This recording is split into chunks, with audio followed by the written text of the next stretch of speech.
2003년 철거를 앞둔 구미전자공단의 한 칩공장. 메인 배전반 문이 열리던 순간 안쪽에서 오래된 그을음 냄새가 먼저 새어나왔습니다. 누군가는 쥐가 죽었나?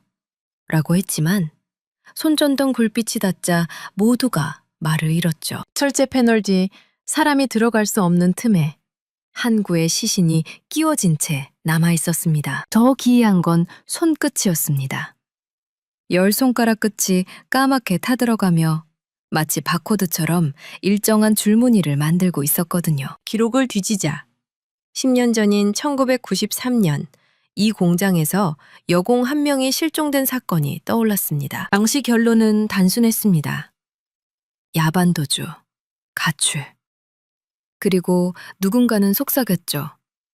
전기사고였대. 하지만 사고라면 왜 시신은 전선과 차단기 사이가 아니라 배전반 속에 숨겨져 있었을까요? 누가 무엇을 감추기 위해 그곳을 봉인했을까요? 그리고 바코드처럼 타버린 손끝은 마지막 순간 그녀가 무엇을 붙잡고 있었는지 말해주는 걸까요? 도망친 건 사람이 아니라 진실이었는지도 모릅니다. 1993년 구미전자공단 여공 실종. 10년 후 드러난 공장의 비밀. 지금부터 들어가 보겠습니다. 전기가 꺼진 공장, 다시 켜진 기억. 2003년 늦봄의 구미전자공단은 오래된 기계들이 마지막 숨을 토해내는 곳처럼 보였다. 한때는 새벽마다 통근버스가 줄지어 들어오고 식당에서 김치찌개 냄새가 복도까지 번지던 단지였다지만 그날 오후의 공단은 먼지와 녹슨 철의 냄새가 더 익숙했다. 공장 외벽에는 철거 예정이라는 붉은 글씨가 페인트로 휘갈겨져 있었고 창문마다 낡은 안전망이 축 늘어져 바람에 흔들렸다. 장비를 반출한 뒤 남은 것은 비어있는 라인과 바닥을 따라 뱀처럼 뻗은 케이블 자국, 그리고 전원 차단 스티커가 겹겹이 붙은 배전실 뿐이었다. 인테리어 겸 설비 철거업체의 반장 최만식은 배전실 앞에서 헬멧끈을 다시 조염했다. 전기는 이미 끊겼지? 혹시 모르니 한 번 더 확인하고. 그는 뒤에 선 젊은 기사에게 말하며 차단기 손잡이를 천천히 내려보였다. 이미 내려가 있는 레버는 더 움직이지도 않았다. 그래도 그는 습관처럼 테스터기를 꺼내 전압을 확인했고 숫자가 0으로 고정된 것을 보고서야 한숨을 길게 내쉬었다. 이런 공장에서는 늘 폭시가 사람을 죽였다.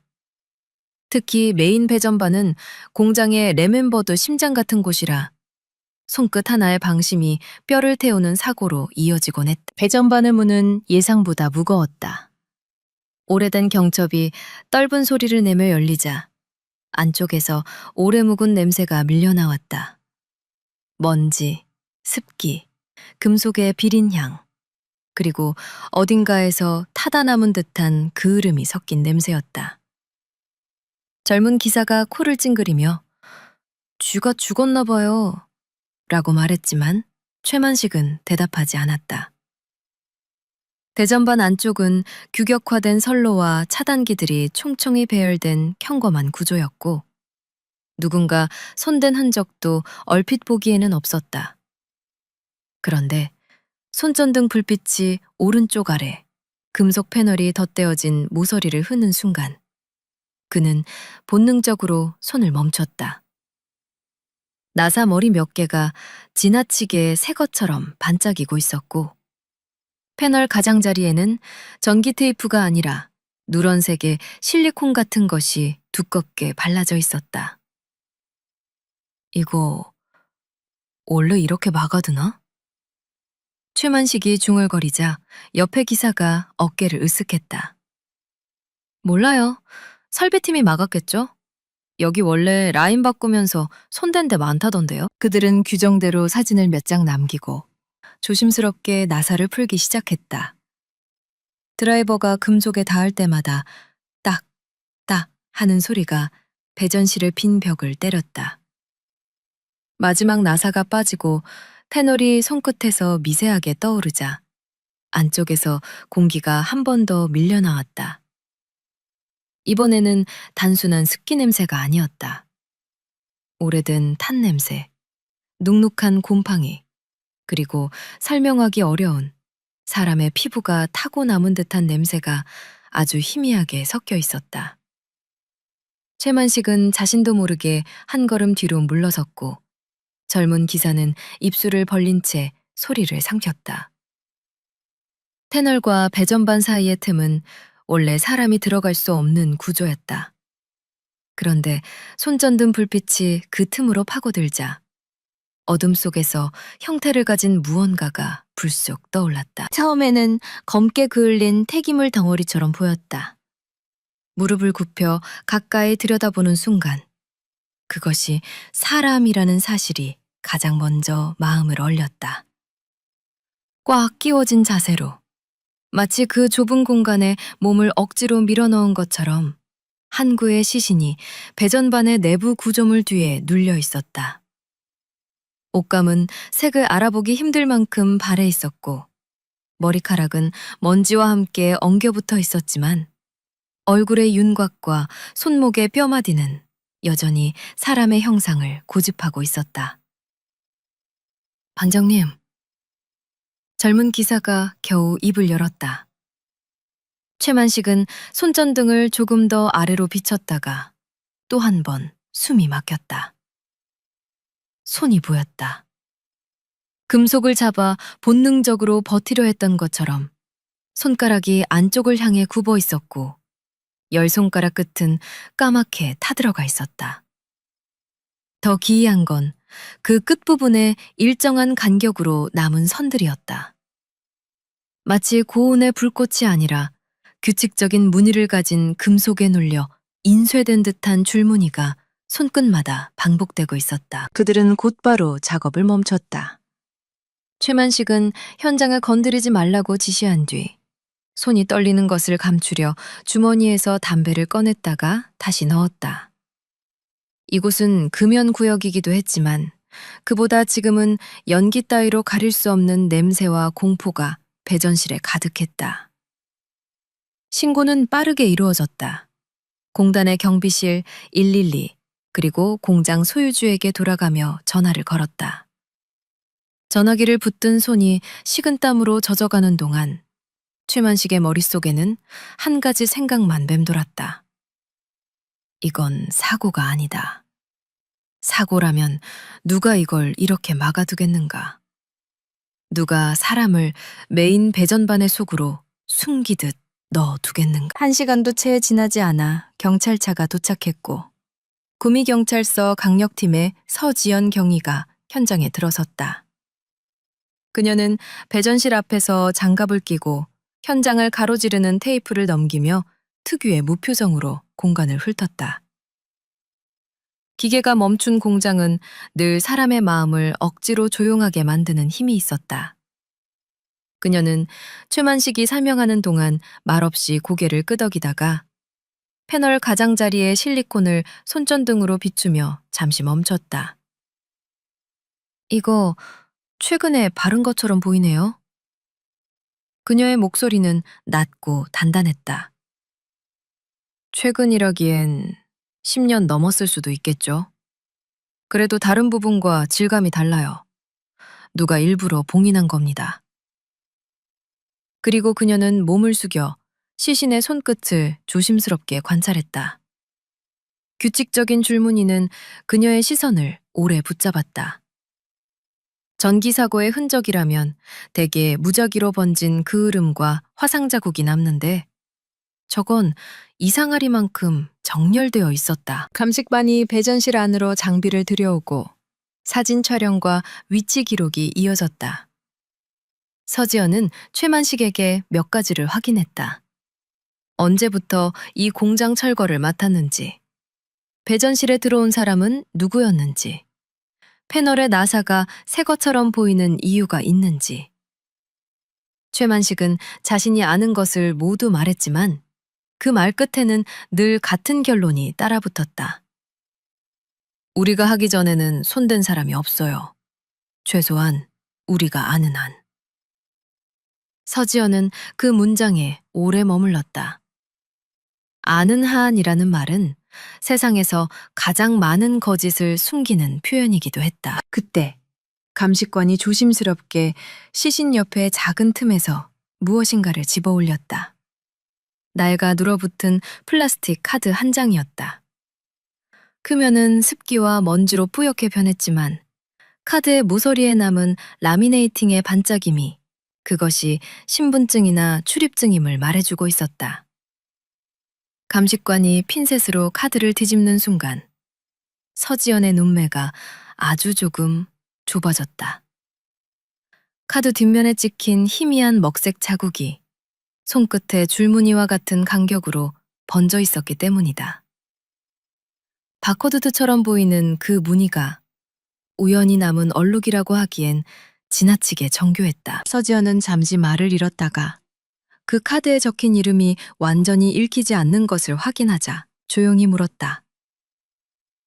이 공장 1993년에 무슨 일 있었나요? 누구에게 묻는 말인지도 모호한 질문이었다. 그러나 배전실 밖에서 대기하던 공장 경비원이 그 말을 듣고 얼굴이 굳었다. 그는 오래된 기억을 꺼내는 사람처럼 한참을 머뭇거리더니 마른 침을 삼켰다.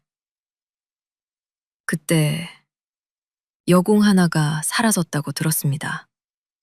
다들 그냥 도망갔다고 했는데요. 경비원의 목소리는 끝으로 갈수록 작아졌다. 서지연은 다시 배전반 안쪽을 바라보았다. 멈춘 공장 한복판에서 10년을 버틴 어둠이 이제 막 입을 열려 하고 있었다. 1993년 야간조의 그림자. 1993년의 구미전자공단은 지금보다 훨씬 젊었다. 새로 칠한 공장 벽면은 햇빛을 받아 하얗게 번들거렸고 출근 시간만 되면 공단 입구의 도로가 통근버스와 자전거, 걸음 빠른 사람들로 꽉 막혔다.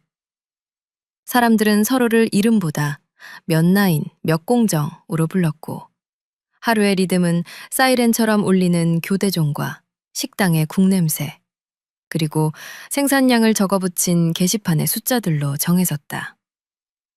그곳에서 22의 박선영은 늘 같은 시간에 깨어나 같은 길을 걸었다.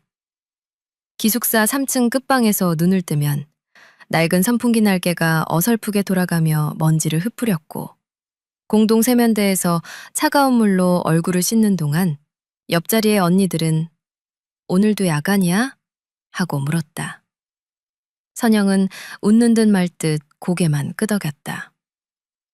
야간조 수당이 있어야 고향집으로 보내는 돈이 조금이라도 더 늘었으니까. 선영의 손은 빠르고 섬세했다. 집의 미세한 결함을 찾아내는 검수 공정은 눈과 손끝이 전부였고 그녀는 그 공정에서 늘 상위권이었다.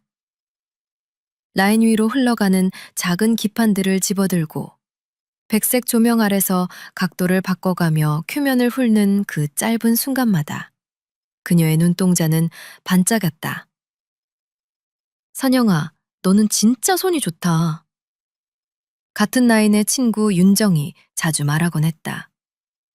윤정은 선영보다 한 살 많았고 뭐든 먼저 눈치채는 사람이었다. 기숙사에서 같이 컵라면을 먹다 선영이 잠시 멈칫하면 윤정은 또야? 하고 묻는 대신 조용히 물컵을 밀어주었다. 선영이 웃으며 아냐 라고 말해도 윤정은 그 웃음 뒤에 있는 얇은 긴장을 늘 알아챘다. 그 긴장의 이름은 사람의 이름이었다. 생산관리팀 과장 이준호. 그는 처음엔 친절했다. 고생 많지? 야간 힘들지? 라는 말로 시작해 성과가 좋은 사람들 이름을 일부러 불러 칭찬했고 사소한 건의를 내가 해결해 줄게 하고 받아 적었다. 선영도 처음에는 그가 다른 관리자들과 다르다고 생각했다. 적어도 표정이 부드러웠고 목소리가 낮았으며 반장들처럼 공개적으로 소리를 지르지는 않았다. 그러나 친절은 어느 순간부터 방향을 바꾸었다. 그가 선영을 부르는 횟수는 늘었고 부르는 장소는 점점 라인 바깥으로 밀려났다. 품질 회의, 자재 확인, 공정 점검 같은 명목이 붙었지만 그가 서 있는 위치는 언제나 선영의 뒤쪽. 사람들의 시선이 잘 닿지 않는 쪽이었다. 지나가며 어깨가 스치고 허리를 숙일 때 그의 손이 불필요하게 가까이 오는 일이 반복되었다. 선영은 그때마다 몸을 아주 조금씩 뒤로 뺐고 그 아주 작은 움직임이 누적되며 그녀의 하루는 정정 경직되어 갔다. 윤정이 처음으로 확신한 건 선영이 기숙사 복도에서 구두를 벗지 못하고 서 있던 밤이었다. 퇴근 후 두 사람은 늘 같이 라면을 끓여 먹었는데 그날 선영은 방 문을 열고 들어오지 않았다. 손에 쥔 비닐봉지가 바스락거릴 정도로 힘이 들어가 있었고 눈동자는 어딘가를 계속 확인하듯 흔들렸다. 무슨 일 있어? 윤정이 묻자 선영은 잠깐 침을 삼켰다가 아무도 없는 복도를 한 번 더 보고 나서야 낮은 목소리로 말했다. 과장이 나보고 오늘 끝나고 잠깐 보재. 윤정이 무슨 일로? 하고 묻자 선영은 설비 쪽 오류가 나서 검수 기록 좀 다시 보자고 라고 대답했지만 말끝이 미세하게 떨렸다. 윤정은 그 떨림이 기록 때문이 아니라는 걸 알았다. 그러나 그 밤 두 사람은 조심해 라는 말만 남긴 채 잠들 수밖에 없었다. 공장 안에서 무언가를 문제로 만들려면 그 무언가가 명확한 증거로 존재해야 했고 증거는 대개 누군가의 손에서 아주 쉽게 사라졌다. 며칠 뒤 선영은 인사팀에 공정이동 신청서를 냈다. 서류에는 그럴듯한 이유가 적혀 있었다. 야간조 장기 근무로 인한 건강 악화, 검수 공정에서 패키징 공정으로 이동 희망. 하지만 서류를 내고 돌아오는 길에 그녀는 속이 울렁거렸고 손바닥에는 땀이 고였다. 윤정은 그날 점심시간에 선영을 붙잡고 물었다. 너 진짜 괜찮아? 혹시 과장이 뭔가... 선영은 그 말끝을 막는 듯 젓가락을 내려놓고 천천히 고개를 저었다. 괜찮아. 그냥 내가 예민한 거야. 그러고는 수저를 다시 들었지만 국물은 거의 넘기지 못했다. 윤정은 더 묻지 않았다. 더 묻는 순간 선영이 무너질 것 같았고 무너지면 그 뒤에 이어질 일들이 선영을 더 깊이 가라앉힐 것 같았다. 공장은 밤이 되면 더 많은 소리를 냈다. 주간에는 사람의 목소리와 발걸음이 소리를 덮어주었지만 야간에는 기계음이 더 또렷하게 귀를 파고들었다. 프레스가 찍히는 둔탁한 충격, 환풍기 날개가 돌며 내는 바람소리, 컨베이어 벨트의 일정한 마찰음, 그리고 그 모든 소리 위에 얇게 얹힌 형광등의 윙윙거림. 선영은 그 소리들 속에서 자신이 점점 작아지는 느낌을 받았다. 특히 공정 라인 끝, 배전실 쪽으로 가까워질수록 공기의 온도가 달라졌다. 그곳은 늘 조금 더 차가웠고 금속 냄새가 진했다. 누군가가 전기는 눈에 안 보이니까 더 무섭다고 말한 적이 있었는데 선영은 그 말을 밤마다 떠올렸다. 사건이 일어난 날은 5월 중순이었다. 날씨는 덥지도 춥지도 않았지만 공장 안은 늘 일정한 온도를 유지했다. 선영은 야간조 출근을 하고 늘 하던 대로 검수대를 지켰다. 윤정은 같은 라인이었지만 그날은 설비 점검으로 다른 구역에 잠시 투입되어 있었다. 교대 시간쯤 선영은 관리자 호출을 받았다. 반장이 말했다. 선영아, 과장님이 잠깐 보재. 기록 확인할 거 있대. 선영은 지금이요? 하고 대묻고 싶었지만 입술만 깨물었다. 거절할 이유를 만들기엔 이미 늦었다. 그녀는 출입증을 목에 걸고 장갑을 벗어 사물함 위에 얹었다. 손끝이 차가워졌다. 이준호 과장은 라인과 조금 떨어진 설비 통로 앞에서 그녀를 기다리고 있었다. 형광등 아래에서 그의 얼굴은 더 창백해 보였고 입가에는 평소와 같은 얇은 미소가 걸려 있었다. 선혁 씨, 잠깐만. 여기 소음이 심해서. 그는 손짓으로 통로 안쪽을 가리켰다. 통로는 배전실과 가까운 쪽으로 이어져 있었고 그 끝에는 문이 하나 더 있었다. 선영은 발걸음을 옮기며 자신도 모르게 뒤를 돌아봤다. 라인 쪽에는 여전히 사람들이 있었지만 그 사람들의 얼굴은 기계와 조명 사이에서 먼 풍경처럼 흐릿해 보였다. 그녀가 이준호 과장의 뒤를 따라가는 순간 공장 안의 소리는 더 멀어지고 대신 자신의 심장 소리만 가까워졌다. 문 앞에 도착했을 때 이준호는 손바닥으로 문을 가볍게 쳤다. 여기서 잠깐만 확인하고 가자. 품질팀이 시끄럽게 굴어서 말이야. 그의 목소리는 부드러웠지만 선영은 그 부드러움이 손목을 잡는 힘처럼 느껴졌다. 문이 열리자 안쪽은 더 어두웠다. 설비 부품들이 정리된 선반, 케이블이 걸린 벽, 그리고 한쪽 구석에 놓인 공구함. 선영은 문턱에서 잠시 멈췄다. 들어가야 할 이유는 기록 하나뿐인데 기록은 그 방에 있을 리 없었다. 그녀는 그 사실을 알고 있었다. 이준호도 알고 있었다. 그럼에도 그는 선영을 바라보며 아주 짧게 고개를 끄덕였다. 빨리 끝내자. 선영은 한 발을 들여놓지 못한 채 숨을 삼켰다. 그리고 그 순간 그녀의 목에 걸린 출입증이 조명에 반짝이며 작은 소리를 냈다. 플라스틱이 서로 스치는 아주 미세한 소리였다. 그녀는 그 소리를 듣자 갑자기 떠오르는 생각이 있었다. 윤정에게 말하지 못했던 한 문장. 나 혹시 무슨 일 생기면 우리 엄마한테만이라도. 그 문장은 끝맺지 못한 채 목 안쪽에 걸려 있었고 지금 그 문장은 목을 조르는 듯 무거워졌다. 바로 그때 통로 쪽에서 누군가의 발소리가 멀리서 울렸다가 사라졌다. 선영은 반사적으로 고개를 돌렸고 그 찰나에 이준호가 문을 반쯤 닫았다. 찰컥 하고 잠금 장치가 걸리는 소리는 아니었지만 문이 닫히며 공장 소리가 더 확실히 끊겼다.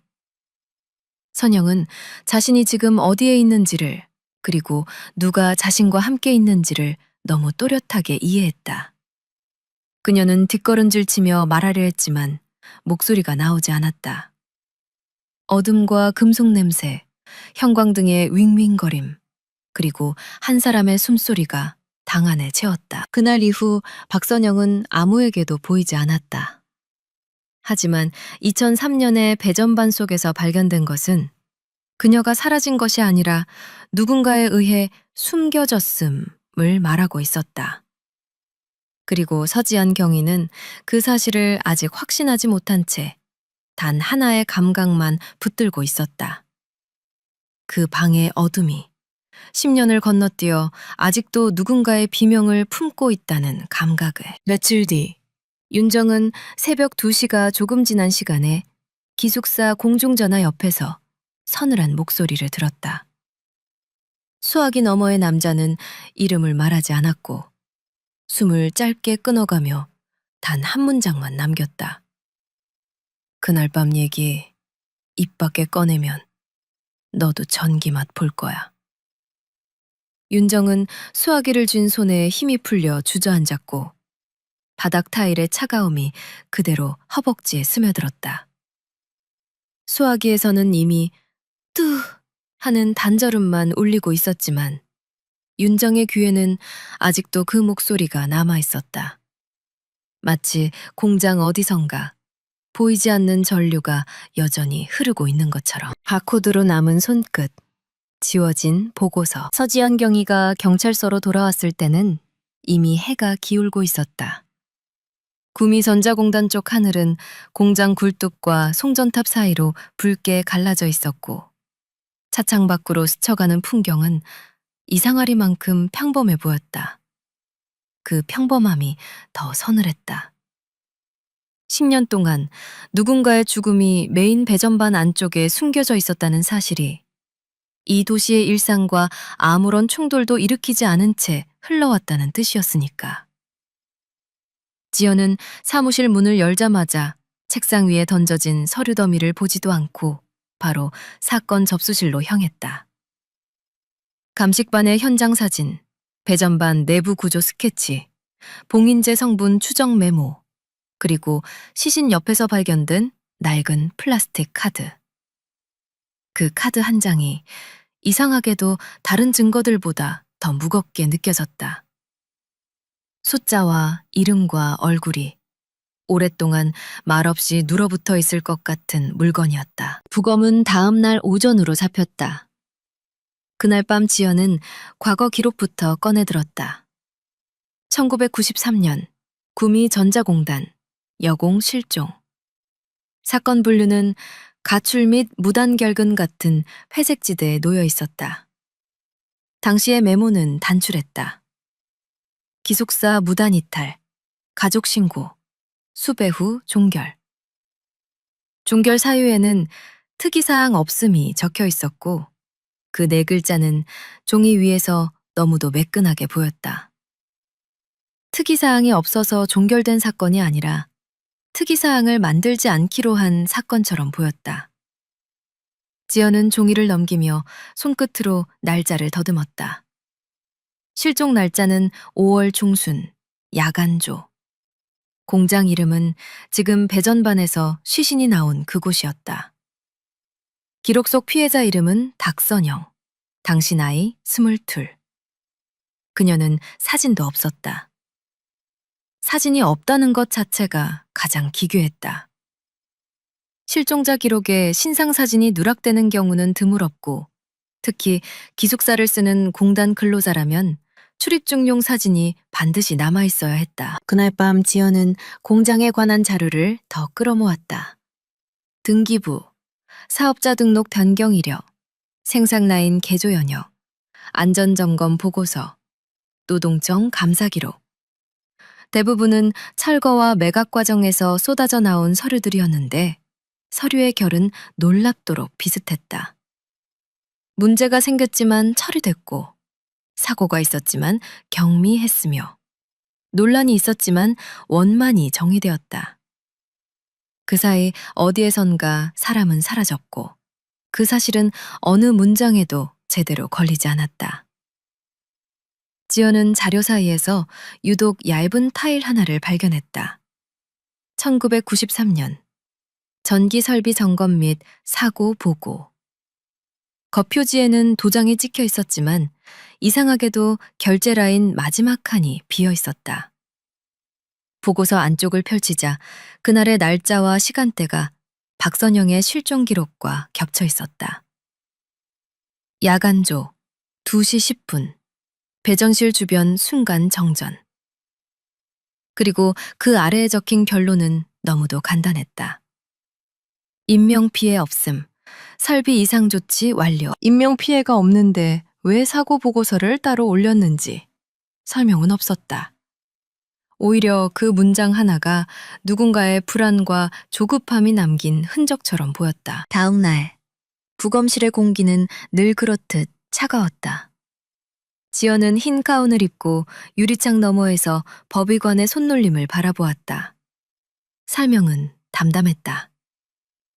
전기 손상 흔적이 뚜렷합니다. 고압 감전으로 인한 화상 양상이고 조직 손상 패턴이 전형적인 열 손상과 다릅니다. 전류가 지나간 경로가 비교적 명확하게 남아있어요. 법의관은 손끝에 집중해 말했고 지연은 그 말이 나오기 전부터 이미 거기에 시선이 고정되어 있었다. 열 손가락 끝은 검게 타 있었는데 단순히 까맣게 뭉개진 게 아니라 일정한 간격으로 줄이 새겨져 있었다. 마치 손끝이 어떤 금속의 빗살 같은 표면에 눌렸거나 그 표면을 붙잡은 채 견뎠던 것처럼. 지연은 옆에 서 있던 전기안전 담당 자문을 불러 그 줄무늬가 무엇일 수 있는지 물었다. 중년의 기술자는 사진을 한참 들여다보더니 조용히 고개를 끄덕였다. 이건 버스바나 단자부 주변에 있는 리브 구조랑 맞을 수 있습니다. 고압이 흐르는 돛제 근처에는 열 방출이나 고정용으로 일정한 간격의 홈이 있는 부품이 있어요. 사람이 거기 매달리듯 손을 대면 전류가 통과하면서 홈의 간격대로 화상 패턴이 남을 수 있습니다. 지연은 그 말을 들으며 배전반 내부의 그 좁은 틈을 떠올렸다. 사람이 우연히 들어갈 수 없는 공간.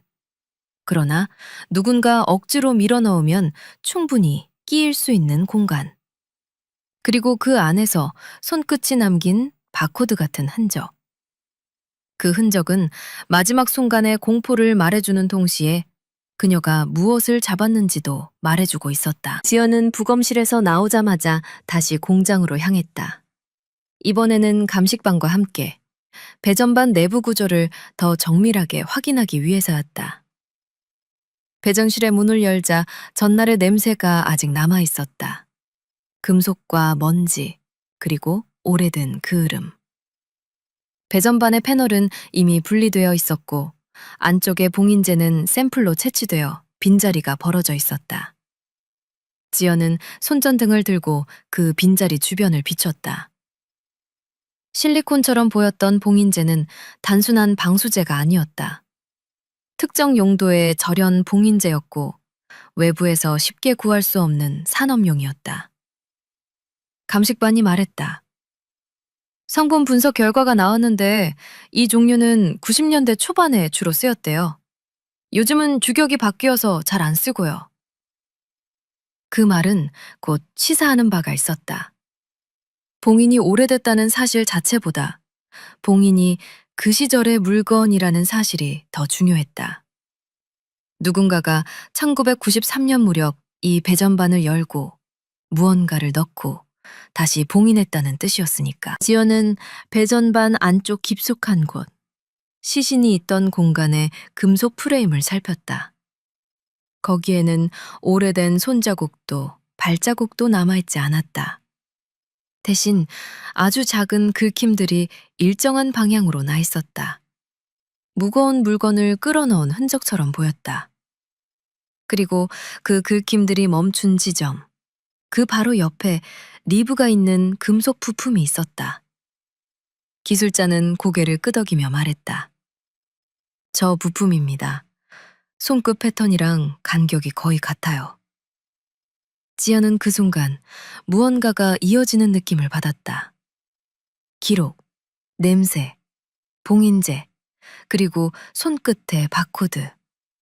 사건은 실종이 아니라 은폐로 시작되어야만 했다. 그날 오후, 지연은 퇴직자 명부를 뒤져 1993년에 그 공장에서 전기 설비를 맡았던 사람의 이름을 찾아냈다.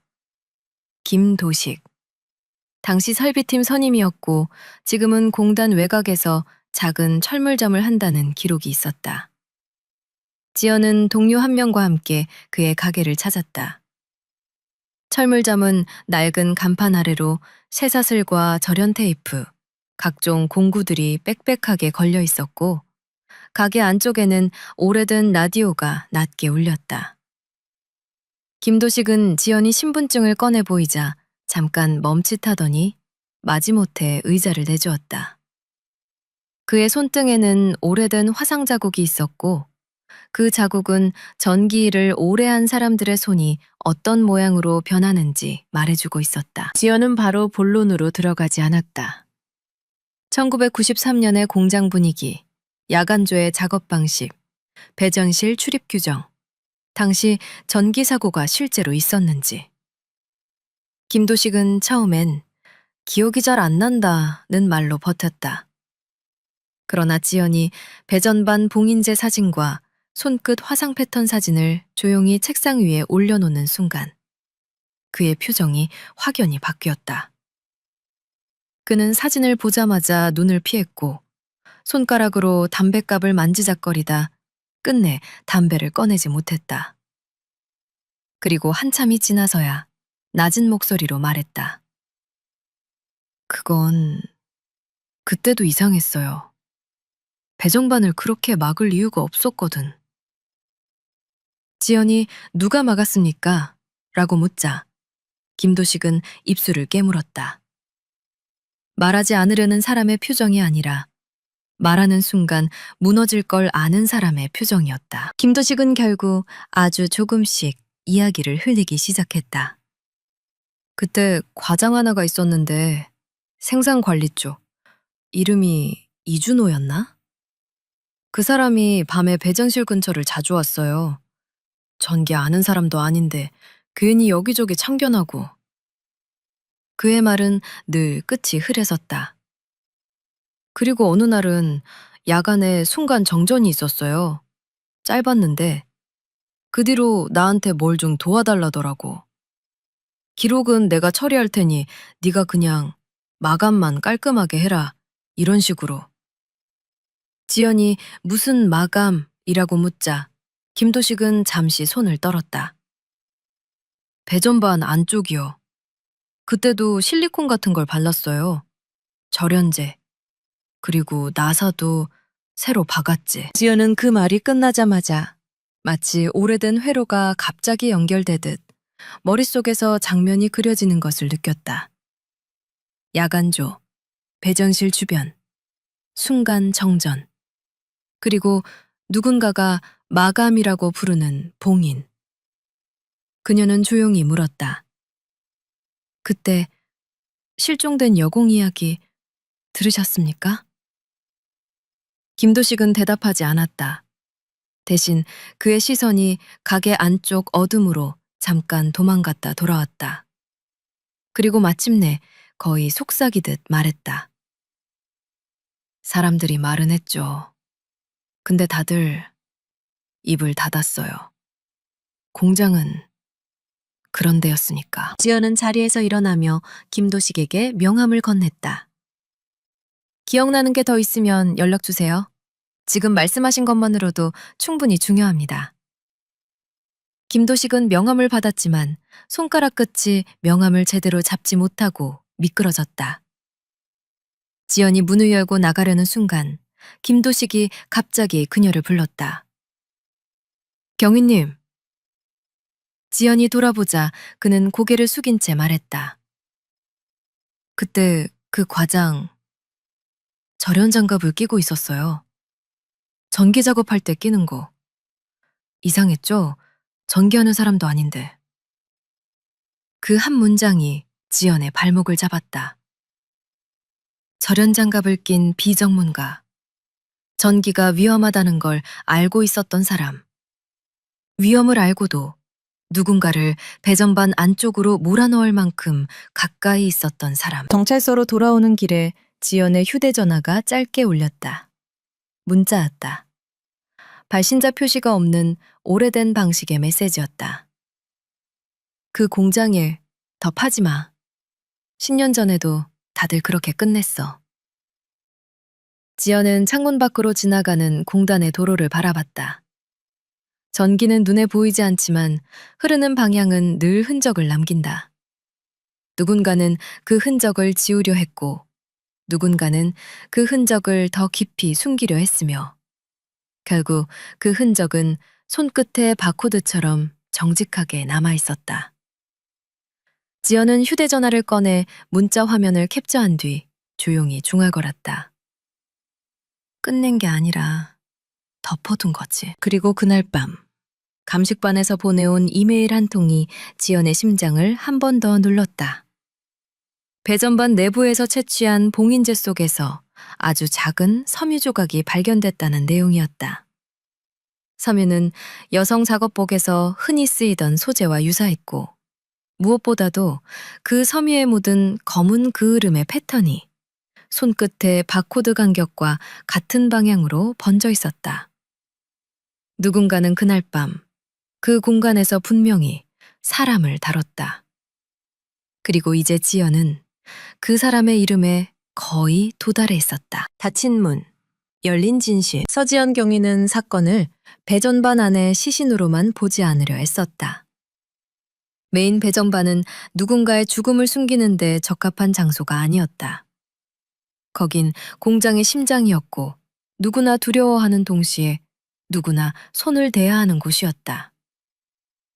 그렇다면 왜 하필 그곳이었을까? 급해서였을까? 아니면 가장 안전하다고 믿었을까? 지연은 그런 질문을 품은 채 1993년의 종이들을 다시 펼쳤다. 실종 기록은 짧았지만 짧다는 사실 자체가 설명이 됐다. 누군가가 쓰지 않았다는 건 쓰지 않기로 했다는 뜻이었다. 그녀는 박선영의 생활을 먼저 복원했다. 신상이 아니라 리듬이었다. 출근 시간, 기숙사 생활, 야간조의 순서, 검수 공정의 자세, 손끝에 굳은 살이 생기는 위치, 하루가 끝날 때 뻐근해지는 어깨의 각도. 사람은 숫자로만 살지 않는다. 특히 공장에서는 더 그렇다. 사람은 교대 시간에 맞춰 숨을 쉬고 경보음에 맞춰 걸음을 옮기며 누가 어느 통로에서 담배를 피우는지 같은 소문으로 하루를 견딘다. 박선영이 사라진 밤도 그 리듬 안에서 시작됐을 것이다. 그 리듬의 끊긴 지점을 찾기 위해 지연은 윤정의 이름을 끄집어냈다.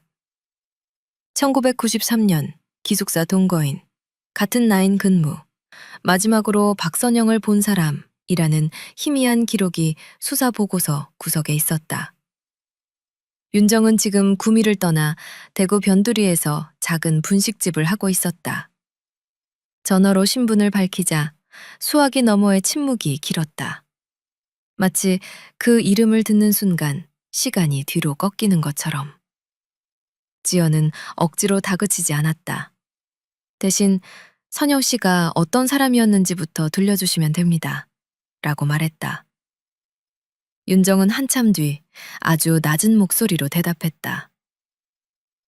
그 애는요, 누가 시키는 일은 다 했어요. 싫어도, 무서워도 그냥 참고 했어요. 그래야 집에 돈 보내니까. 분식집에서 만난 윤정의 얼굴은 생각보다 담담했지만 손은 담담하지 못했다. 그녀는 앞치마끈을 만지작거리는 버릇이 있었고 말끝마다 유리컵을 들어 물을 한 모금씩 마셨다. 지연은 그 손의 움직임이 버티는 방식이라는 걸 알아챘다. 윤정은 처음엔 아무것도 몰라요 라고 했지만 지연이 책상 위에 배전반 손끝 사진을 조용히 놓는 순간 그녀의 눈이 흔들렸다. 윤정은 사진에서 시선을 떼지 못한 채 거의 속삭이듯 말했다. 그때도 그 애가 손을 많이 봤어요. 손끝이 자주 까지고 작게 되고. 근데 저렇게는 아니었는데. 지연은 그날 밤 누구와 함께 있었는지 물었다. 윤정은 잠깐 웃는 소리를 냈는데 웃음이라기보다 숨이 새는 소리에 가까웠다. 관리자요. 생산관리과장. 이준호. 이름이 나오자 공기 온도가 달라졌다. 윤정은 말하기 전에 가게 문 쪽을 한번 확인했다. 아직 영업시간도 아니고 손님도 없었지만 습관처럼 확인하는 모습이었다. 그 사람이 선영이를 자꾸 불렀어요. 회의, 기록 확인, 설비 오류, 별별 핑계로. 처음엔 다들 능력 있으니까 챙기나 보다 했죠. 근데 점점 이상해졌어요.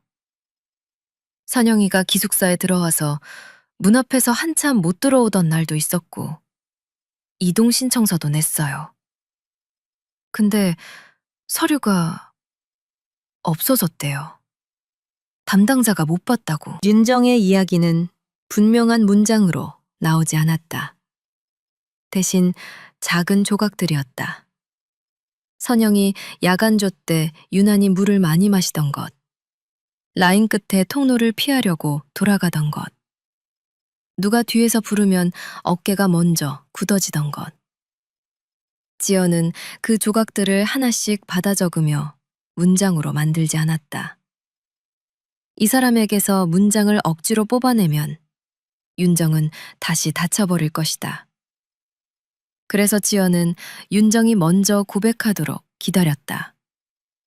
결국 윤정은 오래 참아온 말을 자기 손으로 꺼냈다. 날 선영이가 호출받고 나갔어요. 기록 확인이라면서. 저는 다른 구역 점검 때문에 잠깐 빠져 있었고요. 돌아오니까 선영이 자리가 비어 있더라고요. 반장이 과장님이 데려갔다고 했어요. 저는 불길했어요. 그래서 통로 쪽으로 가보려 했는데 다른 반장이 막았어요. 괜히 나서지 마. 너도 일 잃어. 라고. 윤정은 그 말 끝에 컵을 내려놓다가 손이 떨려 물을 조금 쏟았다. 그녀는 물티슈로 닦으며 한숨처럼 덧붙였다. 그날 새벽에 누군가 공중전화로 전화했어요. 입 밖에 꺼내면 너도 전기맛 볼 거다. 라고. 그때 전기라는 말을 들었을 때 저는 이미 뭔가가 슬루션한 걸 알았어요. 지연은 그 협박 전화를 누가 걸었는지 묻지 않았다. 윤정이 알고 있을 리도 없고 중요한 건 전화가 있었다는 사실이었다. 전화는 무언가를 막기 위해 존재한다. 그리고 막으려는 건 대개 한 사람의 실수로 끝나지 않는다.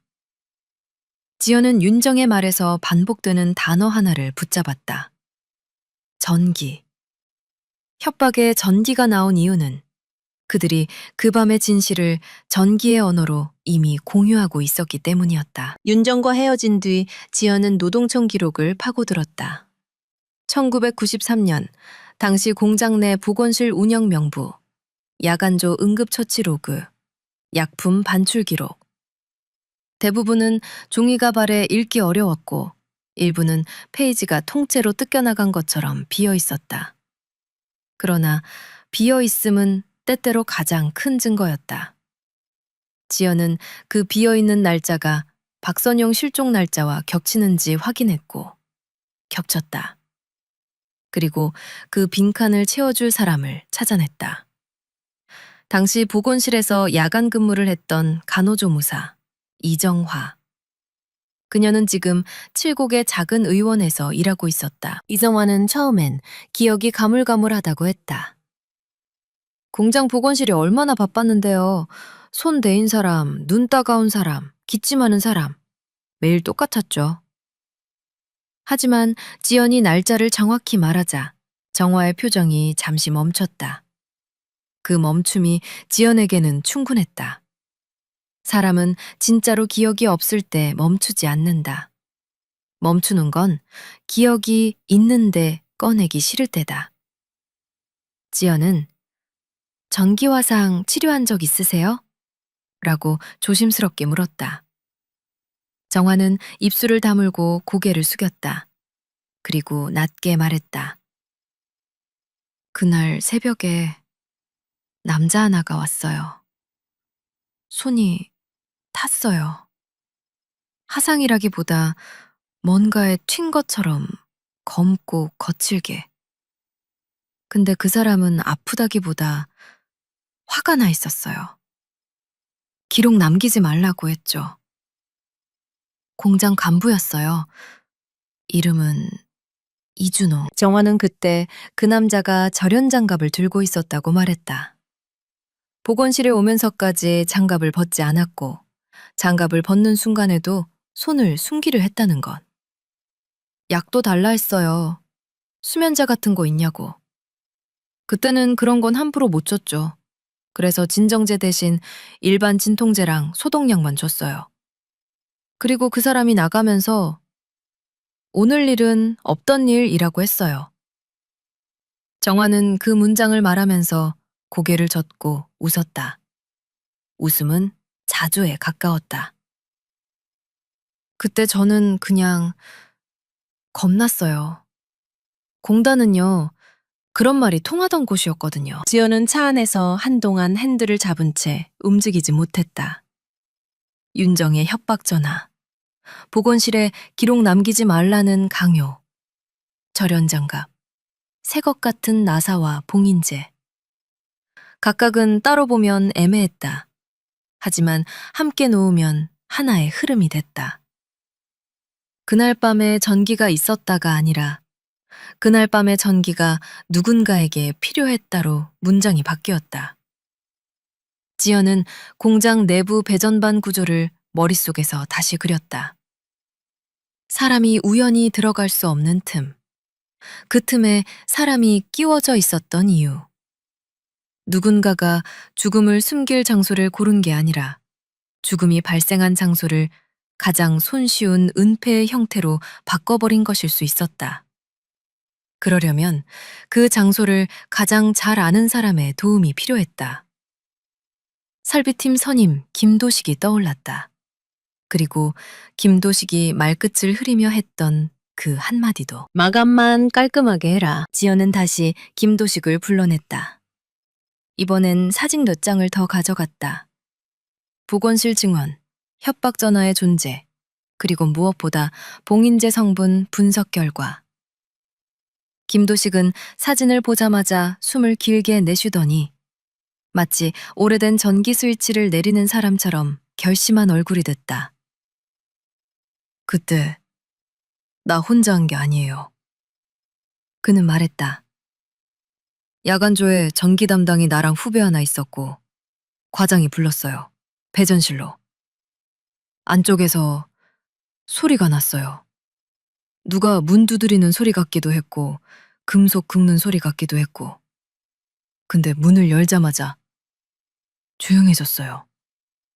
과장이 우리한테 정전 처리라고만 했어요. 그리고 그 뒤는 경희님, 나는 사람을 직접 보진 않았어요. 보지 않으려고 했어요. 그냥 그 자리에 있는 걸로도 알았거든요. 지연은 더 묻지 않았다. 김도식이 보지 않았다고 말하는 순간 그는 이미 봤다. 눈으로는 아니어도 공기의 냄새와 손끝의 감각으로. 그는 그날 이후 10년을 그 감각과 함께 살았을 것이다. 지연은 마지막으로 하나만 물었다. 배선반 안쪽을 봉인한 건 누굽니까? 김도식은 잠시 고개를 숙였다가 마침내 대답했다. 과장이 지시했고 내가 했다. 그날 밤 지연은 체포영장을 떠올리며 서류를 정리했다. 그러나 영장은 종이만으로 발급되지 않는다. 왜와 어떻게가 필요했다. 죽음이 어떻게 벌어졌고 왜 은폐됐는지. 그녀는 박선영이 마지막으로 향했을 공간을 떠올렸다. 설비 통로 끝, 소음이 끊기는 문, 그리고 닫히는 순간 공장의 소리가 멀어지는 곳.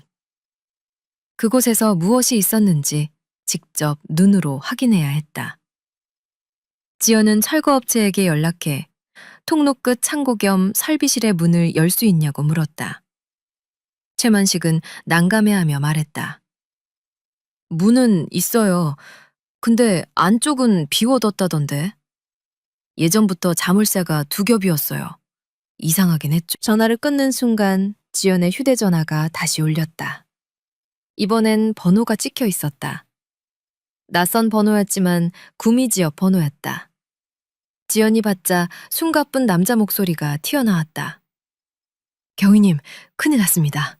아까 분식집 하는 윤정 씨 있죠? 그 사람 가게 앞에 누가 왔다 갔어요. 검은 승합차. 그냥 손님이 아닌 것 같습니다. 지연은 창밖 어둠을 바라보며 이를 악물었다. 누군가가 아직도 입을 다물게 하는 방법을 알고 있다는 뜻이었다. 그리고 그 누군가는 지연이 그 문을 열려고 한다는 사실을 이미 알아차린 것 같았다. 침묵의 갑, 검은 승합차의 그림자. 서지연 경위는 전화기를 끊자마자 자리에서 일어났다. 창밖은 이미 어둠이 내려앉아 있었고 경찰서 복도 끝 형광등은 유난히 푸르게 떨렸다. 누군가 윤정의 분식집 앞에 다녀갔다는 소식은 단순한 불쾌한 방문이 아니었다. 10년 넘게 묻혀있던 사건이 다시 빛을 보기 시작하자마자 누군가가 즉시 반응했다는 뜻이었고 그 반응은 한 번의 협박으로 끝나지 않을 가능성이 컸다. 지연은 순찰차 배차를 요청하고 윤정의 주소를 다시 확인한 뒤 차키를 움켜쥐고 주차장으로 내려갔다. 엔진이 켜지는 소리와 함께 그녀의 마음속에서 어떤 스위치도 동시에 내려갔다. 진실을 찾겠다는 다짐이 아니라 이제는 지키지 못하면 찾을 수도 없다는 현실적인 판단이었다. 대구 변두리의 골목은 늦은 밤에도 사람 냄새가 남아 있었다. 술집 간판에서 새어나온 빛이 젖은 아스팔트 위에 길게 늘어졌고 분식집 앞에는 아직도 플라스틱 의자가 몇 개 어지럽게 놓여 있었다. 윤정의 가게 간판은 이미 불이 꺼져 있었지만 유리문 안쪽으로 희미한 불빛이 보였다. 지연이 차에서 내리자 근처 전봇대 아래에 서 있던 순경이 고개를 끄덕였다. 아까 9시쯤 검은 승합차 한 대가 서 있다가 누가 내렸다가 금방 다시 타고 갔다고 합니다. 번호판은 제대로 못 봤고요. 지연은 유리문 쪽을 보며 문 손잡이 아래에 손가락으로 긁힌 듯한 자국이 있는지부터 확인했다. 폭력은 큰 소리로 시작되지 않는다. 대부분은 별일 아닌 것처럼 지나가고 그 뒤에 사람의 숨이 닿아진다. 윤정은 가게 안에서 지연을 보자마자 눈을 크게 떴다. 그녀는 앞치마도 풀지 못한 채 의자에 앉아 있었고 손에는 물컵이 들려 있었다. 그러나 컵은 그녀의 손에서 계속 미세하게 떨리고 있었다. 지연이 조용히 문을 닫고 들어가자 윤정은 낮은 목소리로 말했다. 경희님, 아까 누가 왔다 갔어요. 손님처럼 들어오려다가 제가 문을 잠가서 그냥 밖에서 한참 서 있다가 갔어요. 지연이 무슨 말 했습니까? 라고 묻자 윤정은 고개를 저었다. 말은 안 했어요. 그냥 창문 너머로 저를 보고 웃더라고요.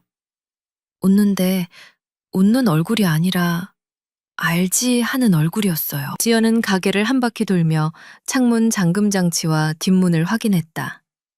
뒷문 자물쇠는 잠겨 있었지만 문 아래쪽 고무 패킹에 검은 기름 같은 것이 아주 조금 묻어 있었다. 누군가 발로 살짝 밀어본 흔적처럼 보였다. 지연이 손전등으로 비추자 윤정이 숨을 들이켰다. 그냥 갔을 거예요. 진짜 들어오진 않았어요. 윤정은 스스로를 안심시키려는 듯 말했지만 그 말이 끝나기 전에 그녀의 어깨가 한 번 움찔했다. 지연은 그 움찔함이 문이 열릴까봐가 아니라 문이 열리지 않더라도라는 두려움에서 비롯된 것임을 알고 있었다. 예전 협박 전화도 그랬다. 직접 손을 대지 않아도 사람을 묶어둘 수 있다는 걸 그들은 이미 알고 있었다. 지연은 윤정에게 당분간 가게 문을 일찍 닫고 혼자 움직이지 말며 모르는 번호 전화는 받지 말라고 말했다. 그리고 무엇보다 지금부터는 혼자가 아닙니다. 라고 덧붙였다. 윤정은 그 말을 듣고도 쉽게 안심하지 못했다. 오히려 눈가가 잦아들었다. 그때도 경찰이 그랬어요. 걱정 말라고. 근데 선영이는 돌아오지 않았고 저는 그 뒤로 아무 말도 못했어요. 지연은 잠시 말을 잃었다가 윤정의 손이 놓인 테이블 위에 조용히 손을 얹었다. 위로는 짧고 책임은 길다. 지연은 위로 대신 기록을 남기겠다고 마음먹었다. 그들이 두려워하는 건 감정이 아니라 문서와 증거와 절차가 쌓여 결국 문을 두드리는 순간이었다. 경찰서로 돌아온 지연은 바로 보고서를 정리했다. 윤정에 대한 신변 보호 요청, 협박 정황 추가, 사건 관련자 접촉 가능성, 그리고 참고인들에게 반복적으로 가해지는 압박의 패턴. 그녀는 패턴이라는 단어를 자주 썼다. 이 사건은 우발적 사고가 아니었고 우발적 은폐도 아니었다. 하나의 사건을 덮는 방식이 아니라 덮는 방식 자체를 오래 써온 사람들의 움직임처럼 보였다. 노동청 기록에서 뜯겨나간 페이지들, 보건실 로그의 빈칸, 실종자 사진의 공백, 그리고 김도식이 말한 마감. 이 모든 것은 10년 전에도 같은 손길이 작동했다는 증거였다. 다음 날 아침, 감식반에서 연락이 왔다. 배전반 봉인제 속 섬유 조각의 분석 결과가 조금 더 구체화됐고, 시신의 손톱 아래에서 채취한 미세 조직에서 극소량의 DNA가 검출되었다는 소식이었다. 지연은 전화를 들고 잠시 숨을 멈췄다. 손톱 아래 DNA는 대개 마지막으로 붙잡은 것의 흔적이다. 열 손가락 끝이 바코드처럼 타들어간 와중에도 피해자가 누군가를 밀치거나 움켜잡았다는 뜻이었고, 그 누군가가 누구인지가 밝혀질 가능성이 생겼다는 뜻이었다. 그러나 감식반은 곧 덧붙였다. 양이 너무 적어서 비교 대상 샘플이 없으면 확정이 어렵습니다. 열화도 심하고요. 지연은 곧장 고민에 빠졌다. 이준호는 이미 공장을 떠난 지 오래였고 이름도 흔적도 세탁된 듯했다. 지금 그는 다른 업종에서 중간 간부쯤 되어 있을 수도 있고 운이 좋으면 더 높은 자리에 올라 있을 수도 있었다.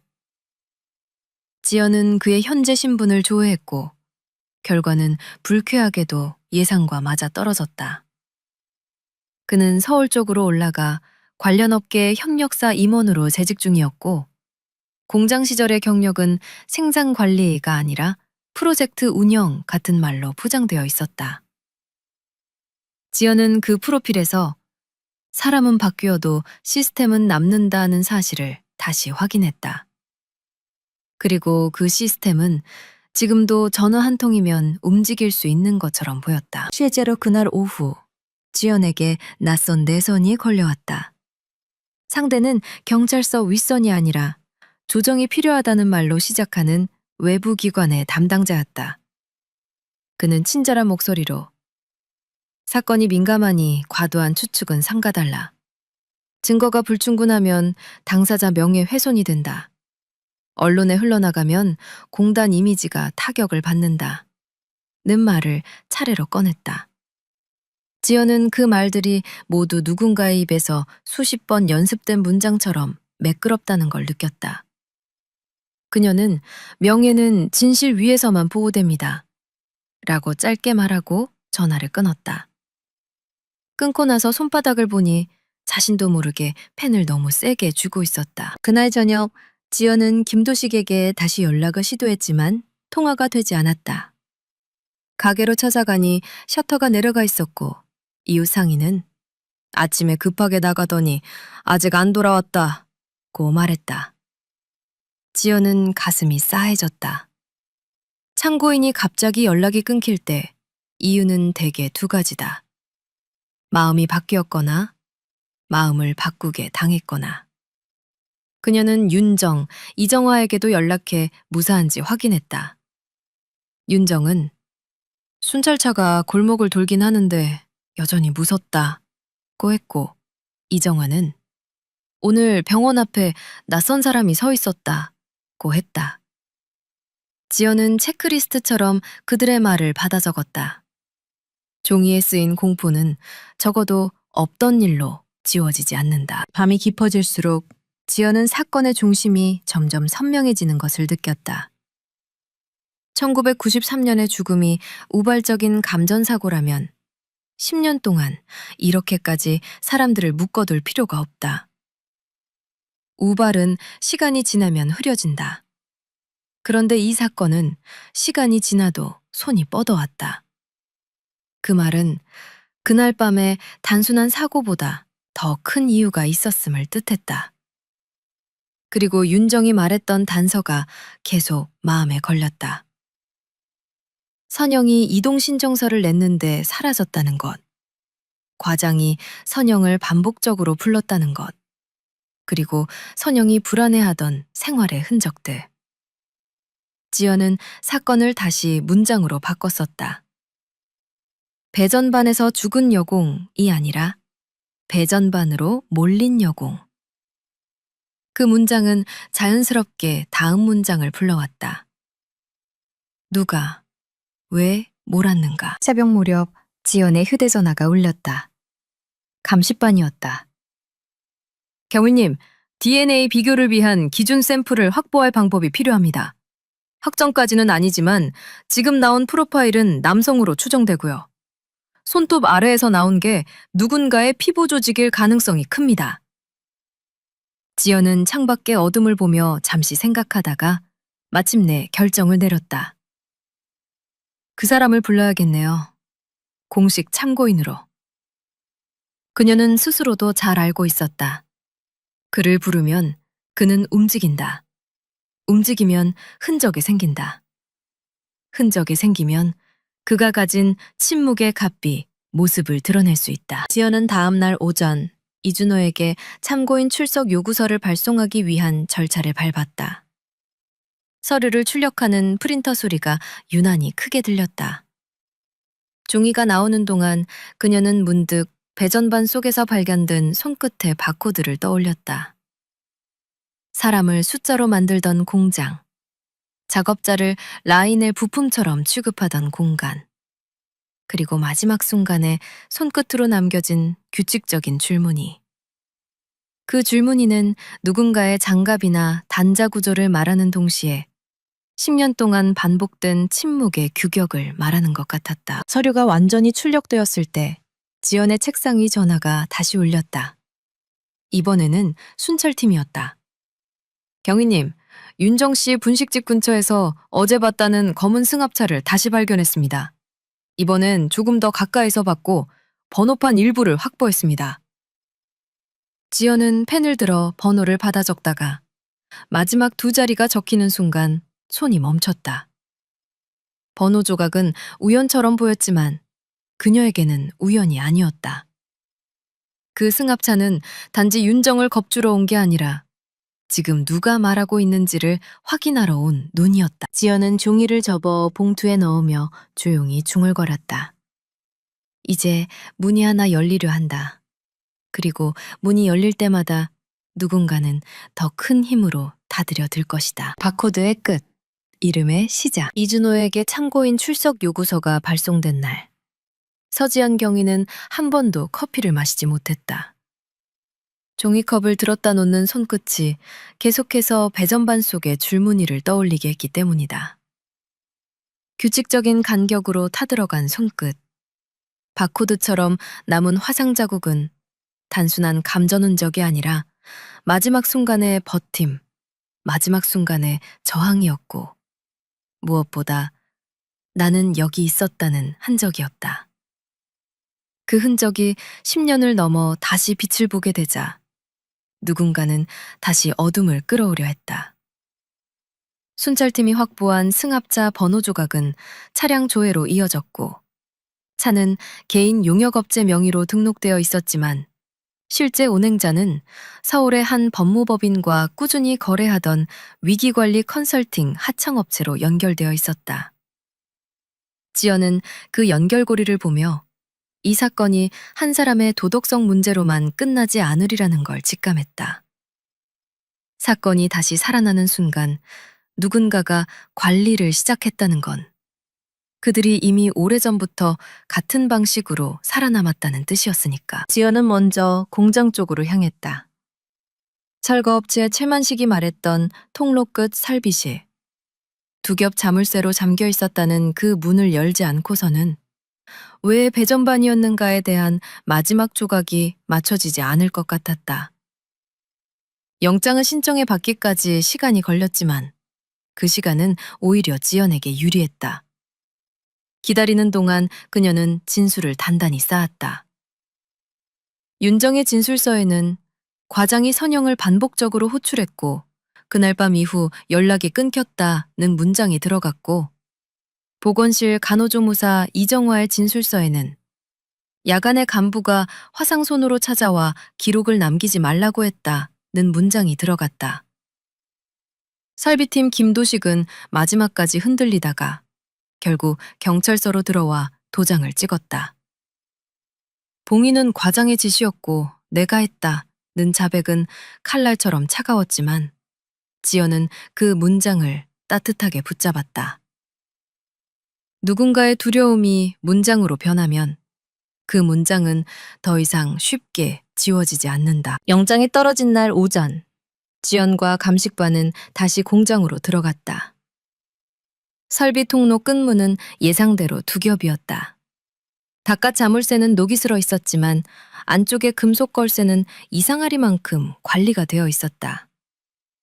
감식반이 절단기로 자물쇠를 잘라내는 동안 철이 끊어지는 날카로운 소리가 공장 내부에 울려 퍼졌다. 문이 열리자 안쪽에는 비어있음이 먼저 있었다. 아무것도 없어 보이도록 치워놓은 방. 선반은 텅 비고 바닥도 쓸어낸 흔적이 있었다. 그러나 비어있는 방은 오히려 더 많은 것을 말해준다. 누군가가 이곳을 지워 놓았다는 뜻이니까. 감식반이 손전등을 바닥에 비추며 천천히 움직이던 중 병 모서리 가까이에서 아주 작은 검은 점들을 발견했다. 오래된 그을음, 그리고 그 위로 얇게 덧칠된 페인트. 페인트를 살짝 긁어내자 더 선명한 흔적이 드러났다. 마치 누군가 벽에 등을 밀착해 문 쪽으로 버둥거린 듯한 마찰 자국과 손자국이 희미하게 남아있었다. 그 손자국의 위치는 사람의 키와 팔 길이를 기준으로 봤을 때 문 손잡이보다 조금 높았다. 누군가가 문을 두드린 게 아니라 문을 열기 위해 벽을 짚고 일어섰던 흔적처럼 보였다. 그리고 방 한쪽 구석에서 감식관이 낡은 비닐봉투를 찾아냈다. 안에는 절연장갑 한 켤레가 들어있었고 장갑 안쪽에는 오래된 땀냄새와 함께 손가락 부위에 미세한 탄화 흔적이 남아있었다. 그날 오후 이준호는 서울에서 내려왔다. 그는 경찰서 조사실로 들어올 때까지도 표정이 흐트러지지 않았다. 깔끔한 셔츠와 무채색 넥타이, 지나치게 정돈된 머리, 그리고 협조하러 왔습니다 라는 매끈한 첫마디가 그가 어떤 종류의 사람인지 보여줬다. 지연은 그를 마주 앉혀놓고도 서두르지 않았다. 사람을 무너뜨리는 건 큰 소리가 아니라 빠져나갈 구멍을 하나씩 막는 조용한 질문이다. 1993년 5월 구미 전자공단 탐공장에 근무하셨죠? 지연이 말하자 이준호는 고개를 끄덕였다. 네, 오래전 일입니다. 그날 밤 야간조 상황을 기억하십니까? 사소한 정전이 있었던 건 기억합니다. 공장은 정전이 종종 있었고요. 그는 전부 공장이라는 일반 명사 뒤에 숨었다. 지연은 윤정의 진술서에서 발췌한 문장을 천천히 읽었다. 당시 과장이 박선영을 반복적으로 불렀고 설비 통로 끝방으로 데려갔다. 이준호는 잠깐 눈을 깜빡였지만 곧바로 웃었다. 그건 오해입니다. 생산관리 업무상 확인할 게 있으면 누구나 부를 수 있습니다. 그럼 그날 새벽 보건실에 왜 가셨습니까? 지연이 이어 묻자 그의 입가가 아주 미세하게 굳었다. 보건실이요? 이정화 씨가 진술했습니다. 화상손으로 찾아와 기록 남기지 말라고 했다. 수면제 같은 걸 물었다. 그 순간 이준호의 시선이 지연의 눈에서 종이로 내려갔다. 그리고 다시 올라오는 동안 그의 얼굴은 침착이라는 가면을 한 겹 더 썼다. 그런 기억이 없습니다. 누군가 나를 이용해 이야기를 꾸미는 것 같습니다. 지연은 그 가면을 뜯지 않았다. 대신 사진 한 장을 앞으로 밀었다. 배전반 속에서 발견된 손끝의 바코드였다. 이준호의 손가락이 반사적으로 움직였다가 멈췄다. 아무 말도 하지 않았지만 그 침묵은 이미 대답이었다. 지연은 그 침묵 위에 다른 사진을 얹었다. 설비실에서 나온 절연장갑, 그리고 장갑 안쪽의 탄화 흔적. 마지막으로 지연은 감식 결과를 읽었다. 피해자 손톱 아래에서 채취한 DNA 일부가 확보됐습니다. 비교 대상 채취가 필요하지만 현재 당신의 동의가 없더라도 법원 절차를 통해 확보가 가능합니다. 이준호의 숨이 아주 얕아졌다. 지연은 그 얕아진 숨이 두려움인지 분노인지 구분하려 하지 않았다. 둘 다 결국 자신을 보호하기 위해 나오는 숨이니까. 지연은 낮게 말했다. 이 사건은 감전사고가 아닙니다. 사고라면 봉인할 이유가 없죠. 봉인했다는 건 숨겨야 할 일이 있었다는 겁니다. 이준호는 한동안 말을 하지 않았다. 조사실의 공기만이 천천히 무거워졌다. 그는 마침내 물컵을 들어 한 모금 마시려 했지만 컵이 입술에 닿기 전에 손이 떨렸다. 지연은 그 떨림이 10년 동안 한 번도 끝나지 않았다는 것을 보았다.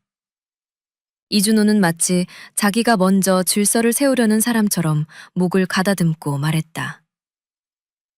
경위님, 나는 그날 밤 실수했습니다. 실수라는 단어는 너무 가볍게 떨어졌다. 그러나 이준호의 다음 문장이 그 단어를 끌고 바닥으로 쳐박았다. 박선영이 말을 듣지 않았어요. 기록 확인하자고 불렀는데 자꾸 피했고 나를 무시했습니다. 그는 자신이 잘못했다고 말하는 순간에도 피해자를 불순종으로 규정했다. 지연은 그가 무엇을 감추려는지 이미 알고 있었지만 끝까지 말하게 했다. 이준호는 눈을 깜빡이며 계속했다. 방에서 다투는 과정이 있었고 선영이 문 쪽으로 도망치려 했습니다. 내가 팔을 잡았고 그녀가 나를 밀쳤어요. 그때 배전실 쪽으로 몸이 쏠렸고 손이 어디엔가 닿았습니다. 빛이 튀었고 소리가 났고 그녀는 그대로. 그는 끝까지 죽였다는 말을 하지 않았다. 대신 그대로라는 말로 한 사람의 삶을 대충 접어버렸다. 지연은 그 빈칸을 채우지 않았다. 빈칸은 법정에서 채워질 것이다. 다만 지연은 마지막 질문을 던졌다. 그 뒤에 왜 봉인했습니까? 이준호는 눈을 감았다 뜨며 말했다. 망했습니다. 내가, 공장도. 내가 한 일이 드러나면 끝이었어요. 그리고 그 다음 말은 사건의 핵심이자 가장 더러운 동기였다. 사고처럼 보이게 해야 했습니다. 전기 사고는 누구나 믿거든요. 이준호는 김도식에게 전화를 했고 기록은 내가 처리하겠다. 마감만 깔끔하게 해라. 라고 지시했으며 순간 정전이 있었던 것처럼 보고서를 만들었다고 털어놓았다. 봉인제와 새 나사, 뜯겨나간 보고서 페이지, 사라진 이동 신청서, 실종자 사진의 공백은 그렇게 완성됐다. 지연은 그 이야기를 들으며 인간이 얼마나 쉽게 시스템을 이용해 범죄를 업무로 포장하는지 다시 확인했다. 누군가는 봉투를 받았고, 누군가는 두려워했고, 누군가는 눈을 감았고, 누군가는 그 사이에서 죽었다. 이준호는 마지막까지 자신을 합리화하려 했지만 지연의 메모지 위에서는 그 모든 문장이 같은 한 줄로 정리됐다. 강제적 관계를 시도했고 저항하는 피해자를 제압하다 고압 감전으로 사망케 했으며 이를 산업재해로 위장하고 시신을 배전반 내부에 은닉했다. 체포가 이루어진 뒤에도 사건은 깔끔하게 끝나지 않았다. 10년의 시간은 많은 사람들을 다른 도시로 옮겨 놓았고 일부는 이미 죽었고 일부는 입을 다물었다. 그러나 최소한 하나는 되돌릴 수 있었다. 박선영은 가출했다는 낙인, 야반도주 여공이라는 소문, 그리고 특이사항 없음이라는 네 글자. 지연은 박선영의 가족을 만나기 전 부검실에서 나온 작은 물품 봉투를 먼저 열어보았다. 낡은 출입증 조각, 희미하게 남은 사진의 한 귀퉁이, 바코드 가게 손끝에 흔적이 찍힌 감식 사진. 그녀는 그것을 다시 봉투에 넣으며 생각했다. 박선영은 끝내 자기 이름으로 돌아오지 못했지만 적어도 이제는 사라진 사람이 아니라 지워진 사람으로 기록될 것이다. 지워진 사람의 기록이 복원되는 순간 비로소 누군가의 죄도 제 이름을 찾는다. 며칠 후 윤정은 경찰서에서 조서를 마치고 나오며 지연에게 조용히 물었다. 경희님, 이제 끝난 거예요? 지연은 대답을 망설였다. 사건은 법적으로는 끝을 향해 가겠지만 끝난다고 해서 10년이 되돌아오지는 않는다. 대신 지연은 윤정의 눈을 보며 말했다. 끝내는 건 우리가 아니라 진실이 합니다. 우리는 그 길을 열었을 뿐이에요. 윤정은 고개를 끄덕였지만 그 고개는 안도라기보다 뒤늦은 애도에 가까웠다. 지연은 그 애도 위에 또 하나의 서류를 얹었다. 공장 안전점검 기록을 정리하는 과정에서 1994년과 1995년에도 순간 정전과 경미한 감전이 반복적으로 보고되었다는 사실이 드러났기 때문이다. 지연은 보고서의 날짜 위에 손끝을 올려놓았다. 바코드는 끝났지만 바코드가 남긴 질문은 아직 끝나지 않았다. 그리고 그녀는 문득 배전반 속에서 발견된 손끝의 줄무늬가 단지 한 사람의 마지막 흔적이 아니라 오래된 공장 전체가 만들어낸 침묵의 규격이었음을 깨달았다.